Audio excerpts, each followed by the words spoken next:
What's going on, guys? Welcome to Steins Gate, episode 5. Last time, Kurisu and Okabe acquired the IBN 5100 after a weird little card game thing happening with Ferris, and then getting it from Rukiko because somebody told them to hang on to it because somebody was going to need it someday. So clearly some time travel shenanigans. But they have it now. And I was really enjoying their interactions in the last episode, so now they have it. We'll see what they do with it. See if they let Moeka know since she wanted it, and we haven't seen her since the beginning. We've only seen her messages. But yeah, we're going to watch the episode. If you want to see the discussion, the time code is in the description, along with a link to the Patreon, if you want to be able to see the next episode already, a week early. So yeah, let's go ahead and get into it. 3, 2, 1, play.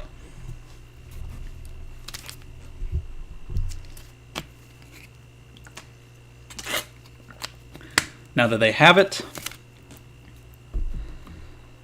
and we learned a little about Kurisu and her father. How she doesn't want to admit time travel is real, but how long will that last? Suzuha with this little pin relating to do with something time travel-y, because she's obviously from the future. And here they come carrying it.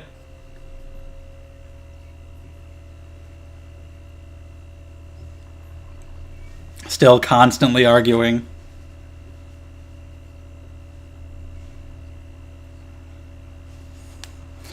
You're going to tell her, though?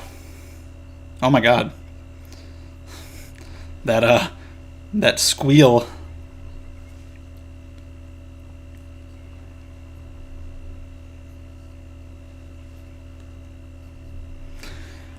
It is.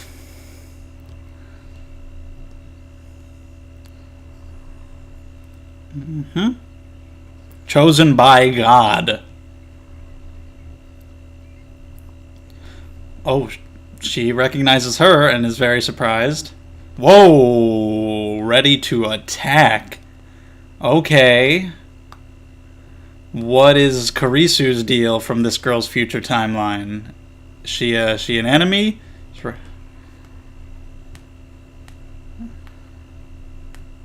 Is it because she was supposed to die and her being alive is wrong and like messes things up? But damn, she was like ready to fight. Like a lot of those shots, how a lot of them were like tilted angles or had the characters off in the corner and was very unsettling. And now we have Suzuha, who is freaking out here. So yeah, I was also told that CERN is actually a real company, which I didn't know. I knew John Titor was a real guy, and I knew about like the Hadron Collider and all that. I just didn't know the name of that company, and it's actually CERN. Spelled differently, though, with a C. Which is neat. It's already was pretty well based in reality before that, but having the organization that's going to destroy everything be like a real organization just adds a little more to it. Although I guess if you wanted to be realistic, it should just be like Disney. Because let's be real, like they already own everything pretty much, and they'll have our souls soon. So, you know. Maybe that'll be a show one day. Hacking to the gate. So it's impossible to not know that Suzuha is a time traveler, right? Like, her first appearance gave it away because of the corn. But, like, at this point, you can't not know. Right? There's no way.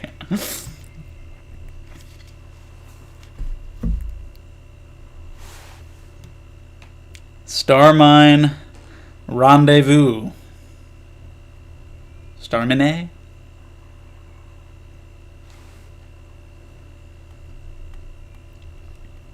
Yes, this is like indirect something.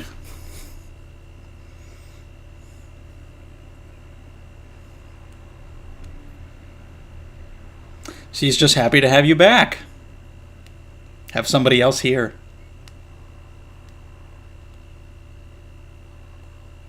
Uh-huh. There's constant... You guys... You can't... Nobody can say a word without them arguing. Oh, well... Don't upset the child. You're just gonna play with that game with everybody.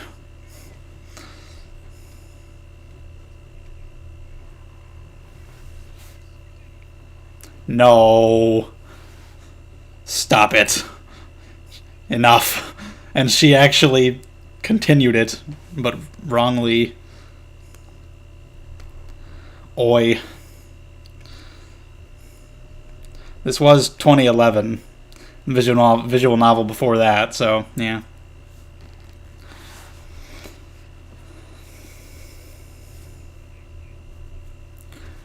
Okay, well then you kind of stuck. Well, okay, we need more. Another fetch quest. Christina.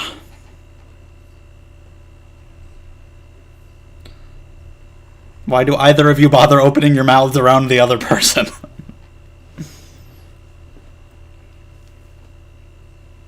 Damn. Rejected all around. That's good, though. There's no point in... Don't let her go with him. Probably shouldn't leave her alone with Daru. Yeah, you see.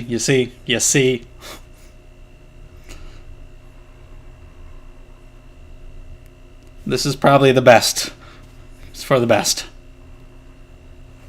What is this? A shower room? Where what?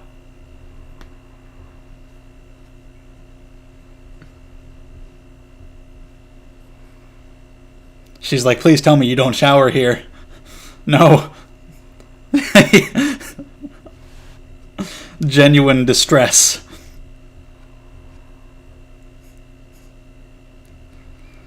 Oh, if she says that she's a hostage, then that's just gonna make her freak the fuck out. Yep.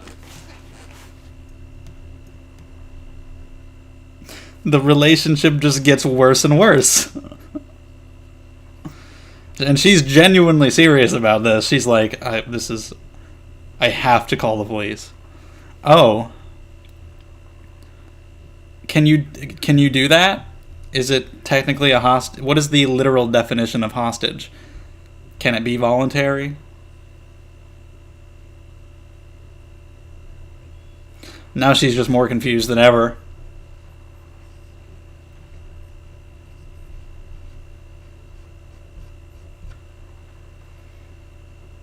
Legos. So at least I guess the parts he needs to get, he can acquire fairly easily.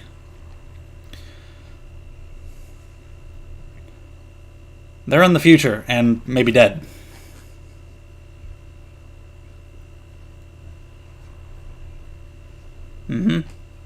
Probably not yet, though. Probably years ago from now, or from where you're from.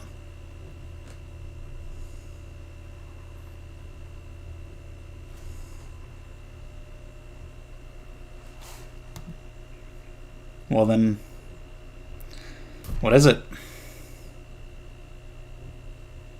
But it's what she will do?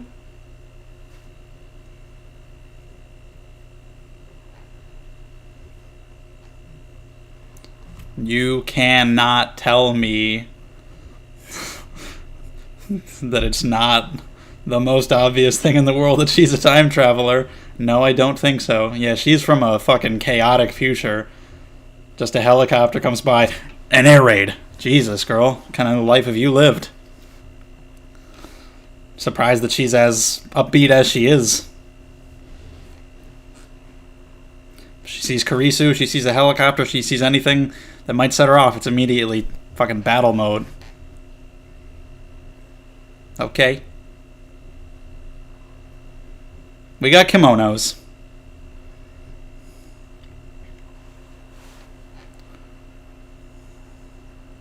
This is nice. Kurisu and Mayuri bonding.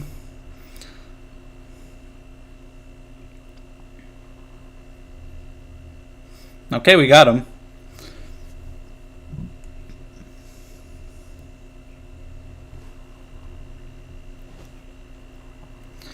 And then it's straight back to this.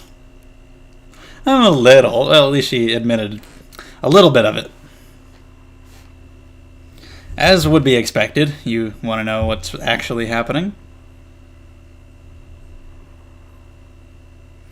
Even if it's just so you can disprove the time travel, at least then you can know for sure and disprove it for sure. Which, some time travel shit's gonna happen before then, or she's just gonna stay.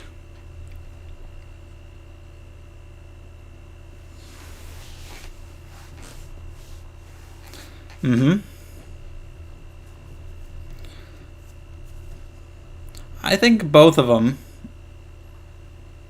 a little bit in different ways. She would be easier to get along with.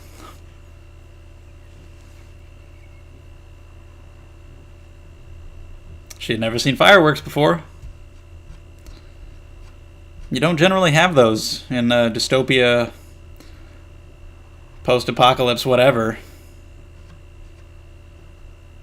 Hey, looking good. The red and white looks good. Just putting on the lab coat, that's it?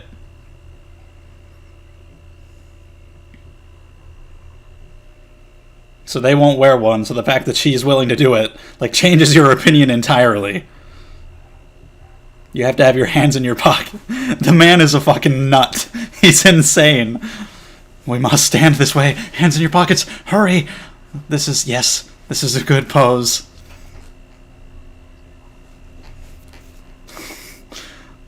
I find him quite entertaining.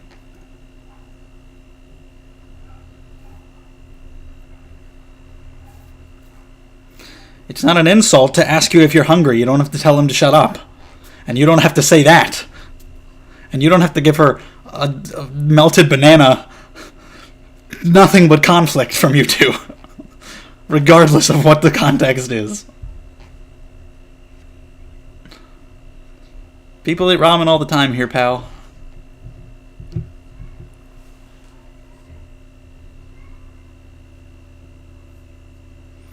Are we in agreement?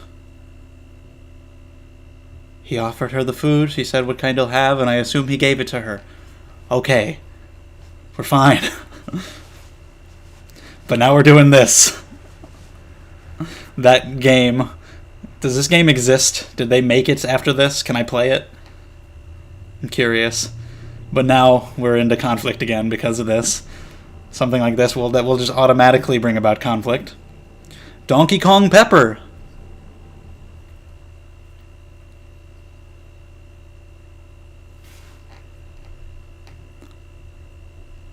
It's still going okay. What's the drinking age in Japan?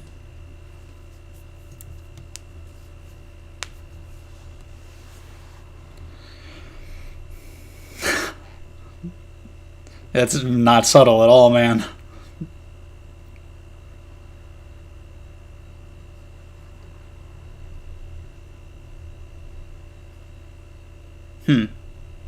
Interesting.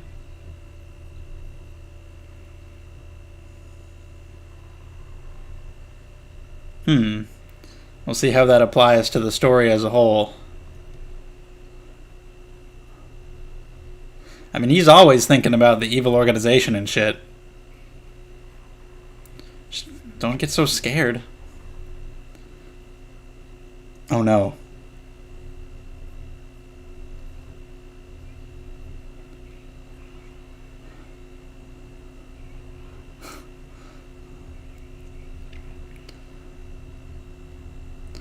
She can be pretty timid sometimes. When he really gets into it, she's like, oh, God. Whoa, I didn't think that much. You made her cry, boy. What are you doing?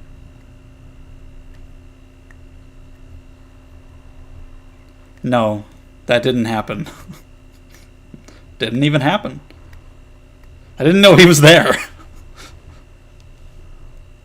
No, she said that didn't happen. That thing.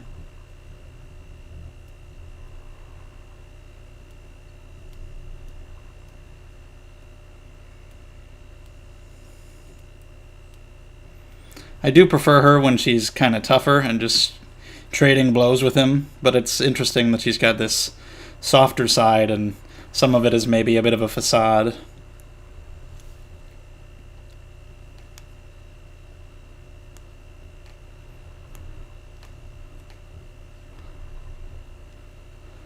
Okay. Hasn't seen her father in 7 years.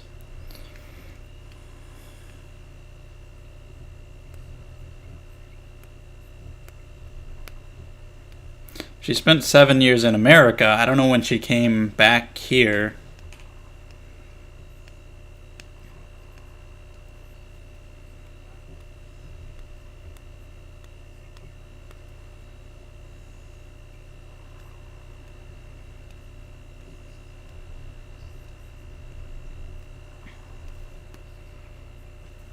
Suppose.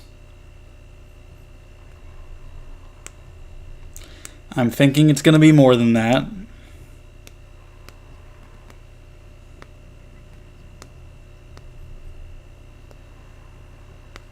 Space-time control and its destruction of history. Good thing she's here. It was all fate.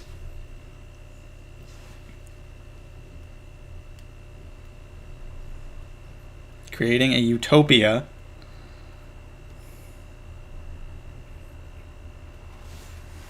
Those are different things.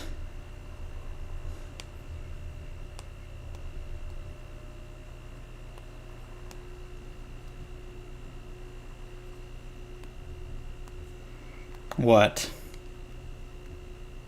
Spatio-temporal high energy. Okay. Spatio-temporal transferal. That sounds like time travel.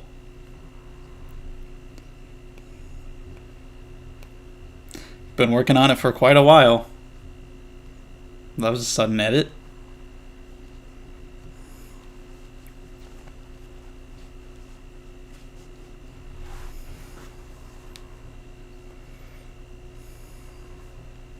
No.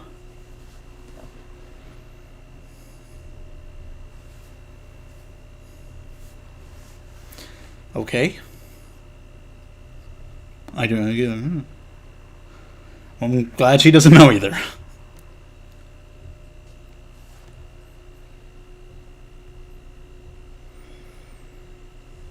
Human. Human is dead.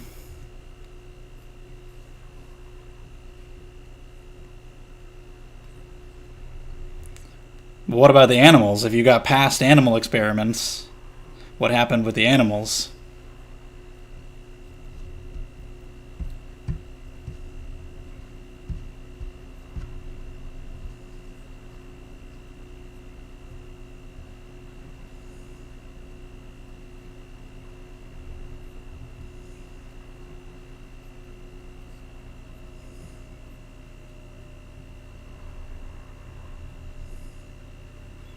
Really?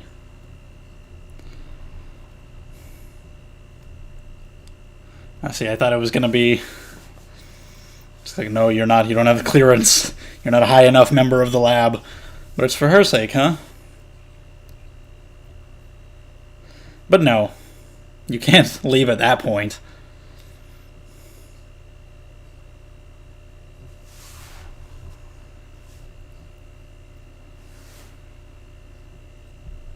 I'll take his word for it.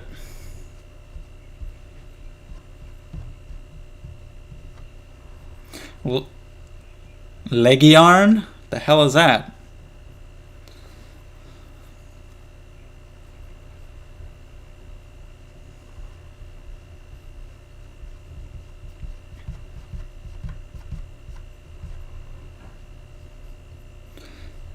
Is he dead?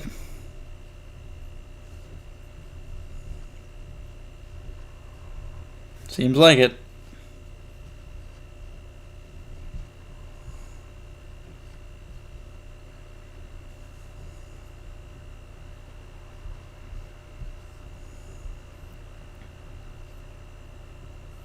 $1921. He's in the wall. Like the bananas.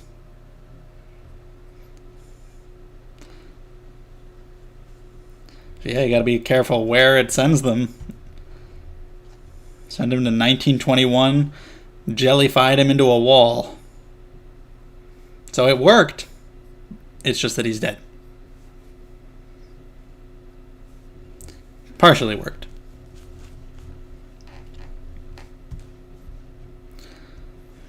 How many are dead?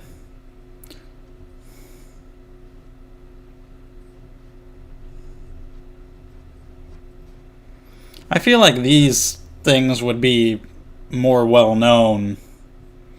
These jellified people who've appeared throughout time in walls and shit. I feel like that would be more of a well-known weird-ass mystery. Maybe not. Maybe it's kind of hush-hush. Maybe it's just so few and far between throughout time and early in the 1900s. People don't know, forgot, don't care. So yeah, they said 14 files. If each one of those is a dead person, then...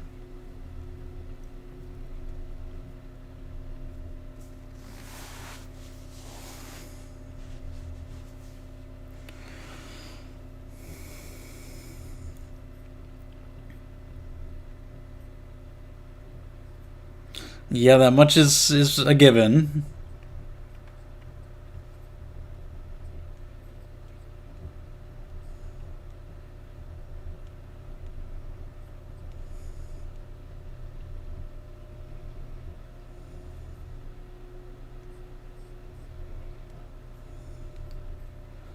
Okay.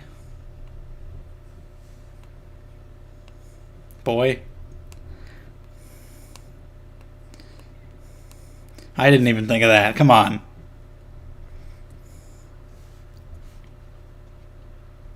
But I have to admire it a little bit.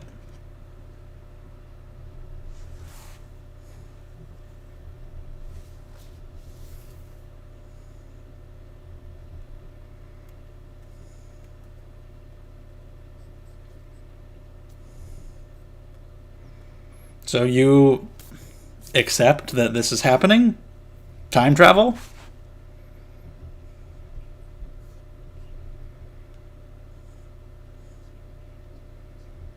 You don't have to keep saying temporary name. Okay. Do it.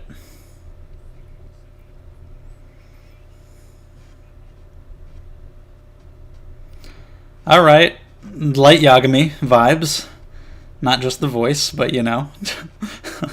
And anyway, that is probably it. It's probably just a preview after the credits. Yep. So that is episode 5. Let's go on to the discussion. Alright, Steins Gate episode 5. Now that they have the IBN 5100 and have brought it back. Start off by talking about Suzuha, because they've basically just taken the words Suzuha is from the future and just put them on the screen in like giant flashing lights for 24 minutes straight. This may as well be what they've done.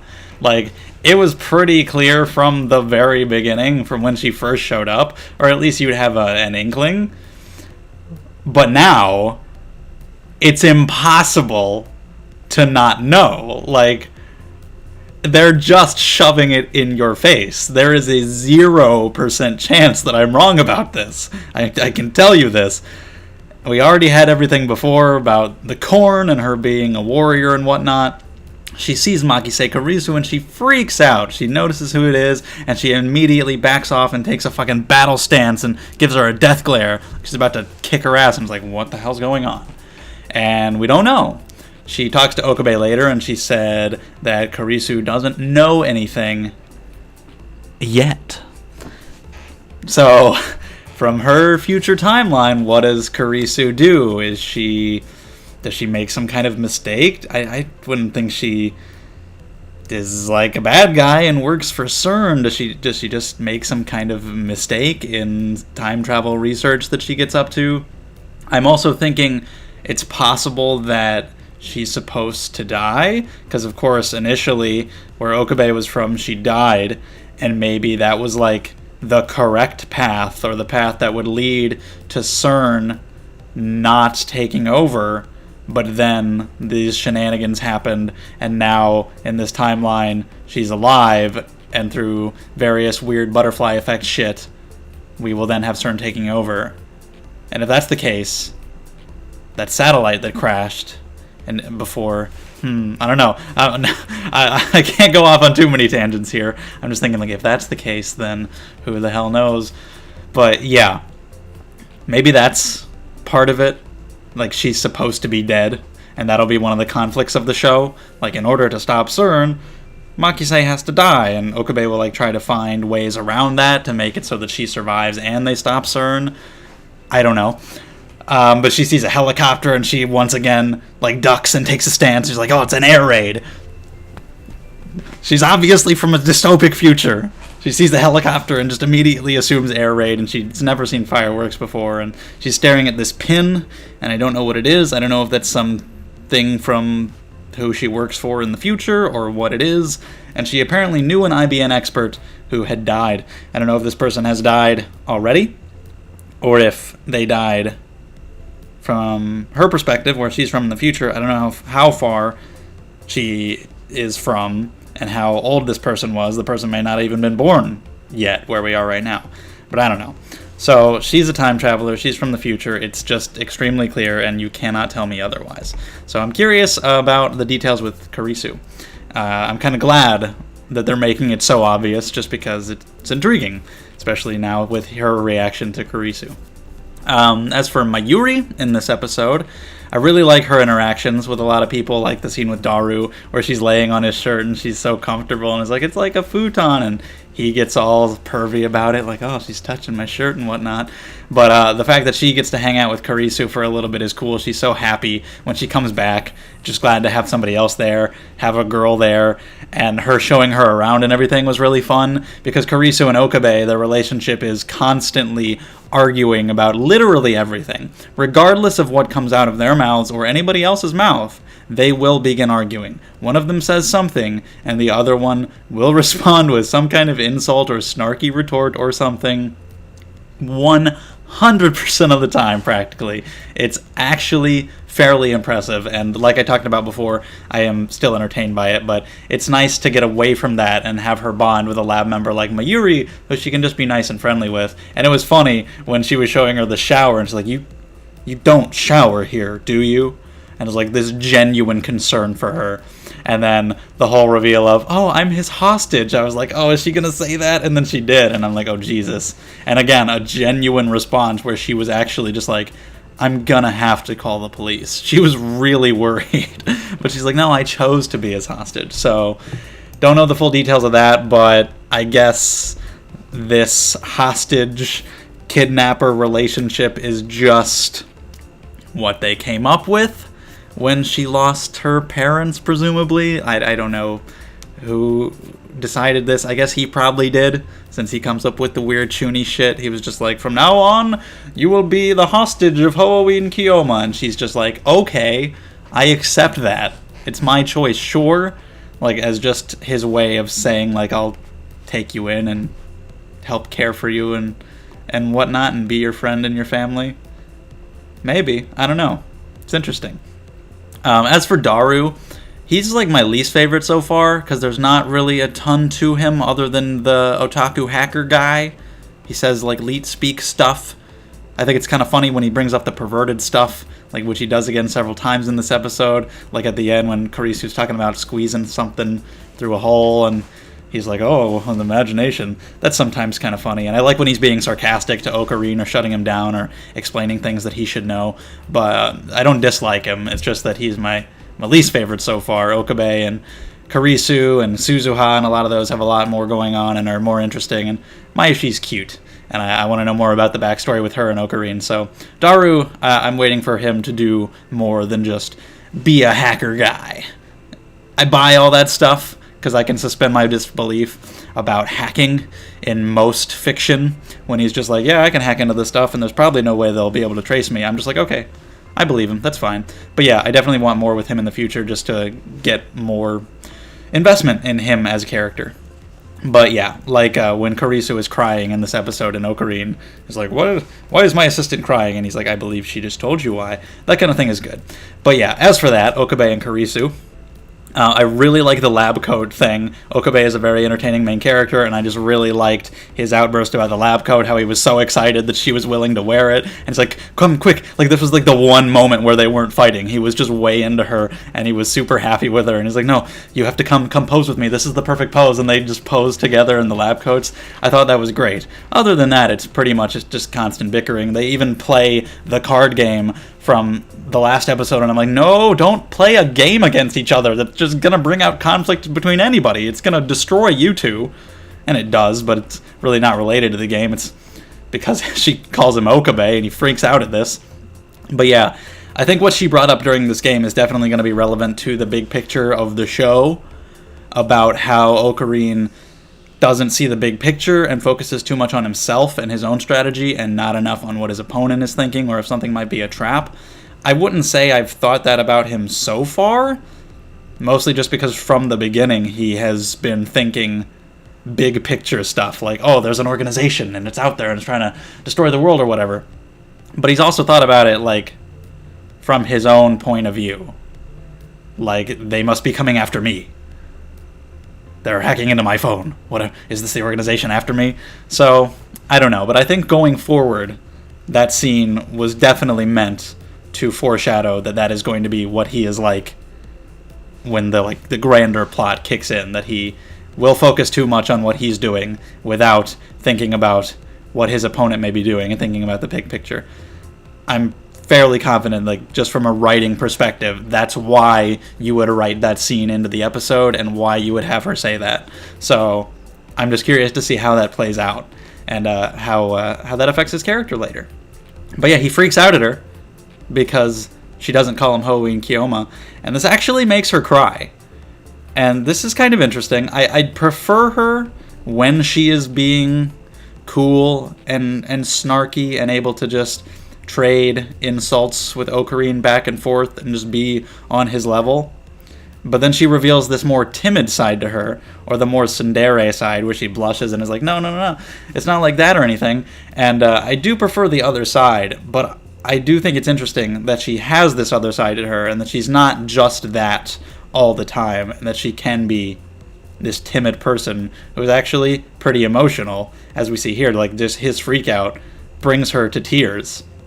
And that's just interesting. I want to know if we're going to get any more detail about that with her backstory.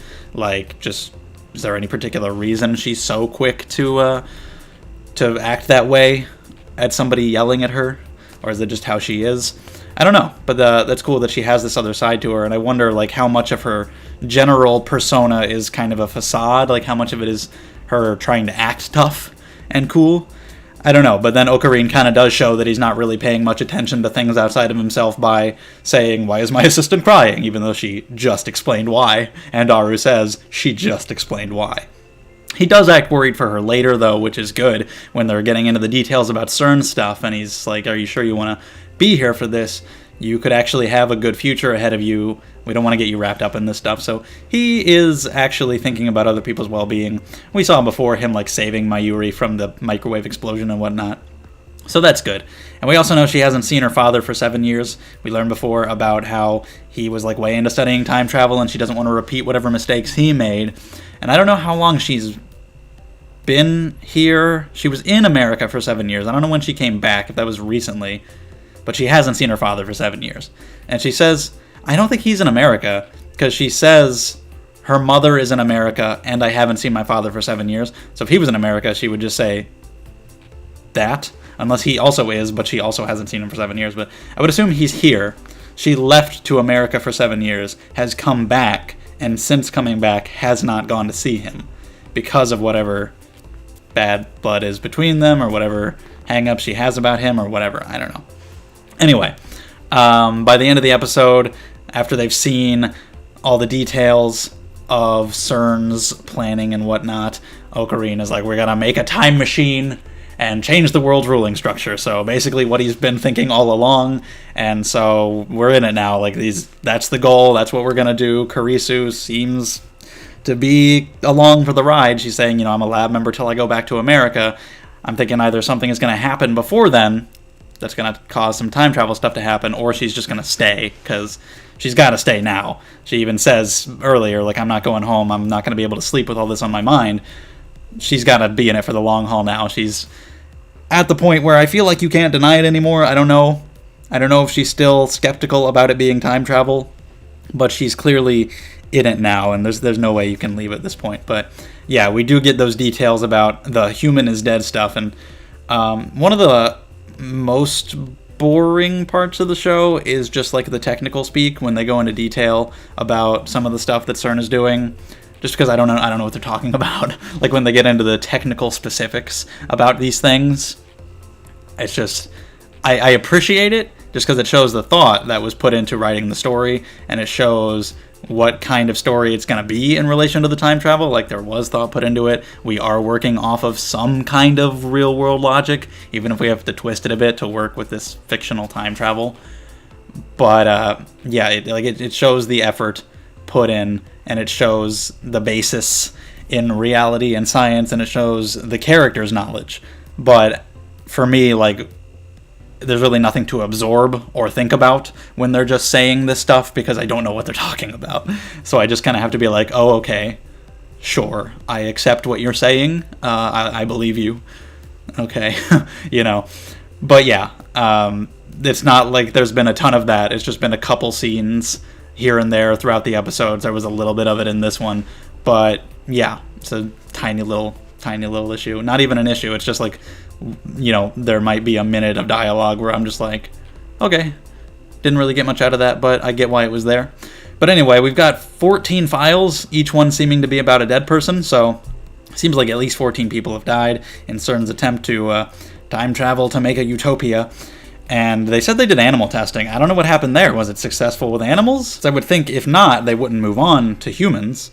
But I guess it was, because she actually explains that it's like they're trying to fit too much into too small of a space. So I guess they were doing it with smaller animals, but with adult humans, they're too big. And having a layman explanation, like trying to fit a sponge through a small hole and it emptying out everything in the inside, that's a really good way to explain it to somebody who doesn't know all the ins and outs of hadron colliders and such, like myself.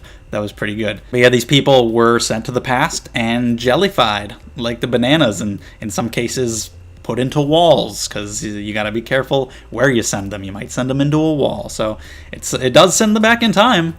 They just die and get all jellified. So that's not good. But yeah, he wants to make a machine that doesn't do that. Also, random little thing that I noticed, especially at the beginning of the episode, I really liked the off-kilter angles that a lot of the shots were at when they were talking to Suzuha at the beginning. And just some of the weird angles you get a lot of the time in the show that helps build the atmosphere. Just an extra little thing I wanted to say, and I think that's about everything. A lot of stuff to talk about in this episode, actually, just because the character interactions are like one of my favorite parts, and so there's always stuff to say about that, it seems. Just the relationships between the different characters. How you have the sweetness with Makise and Mayuri, and the bitterness between Makise and Ocarine, and the interesting relationship between Ocarine and Mayuri, and then you got Daru with everybody, and then you got these other characters like Suzuha. It's cool seeing how they all react, and they're all very distinct. And they have like their anime stereotypes, but I don't think they really fall into it that much. They have those stereotypes as like a base, but then they're written rather realistically, and so they don't feel like basic anime stereotypes. Like I said, Daru would be like the most so far, because he's just like otaku hacker guy, but even he, not as much as you would see in a lot of anime. So love the interactions. We're getting more info about CERN, and now we're like really starting this shit now that Okabe knows all this information and is hunkering down to try to make this time machine and do what he wants to do. Great getting more information about everybody. Suzuha is from the future, so looking forward to seeing more of that. And yeah, I think that's about everything. So let me know if you have any thoughts on the episode, and we can discuss it more in the comments below. If you enjoyed the video, leave a thumbs up, and subscribe to the channel if you'd like to see more like it, and consider sharing the video with other people you think might enjoy it too. And check out the Patreon if you want to see the next episode already. You get these a week early, along with other rewards. So thank you very much, and I'll see you guys next time.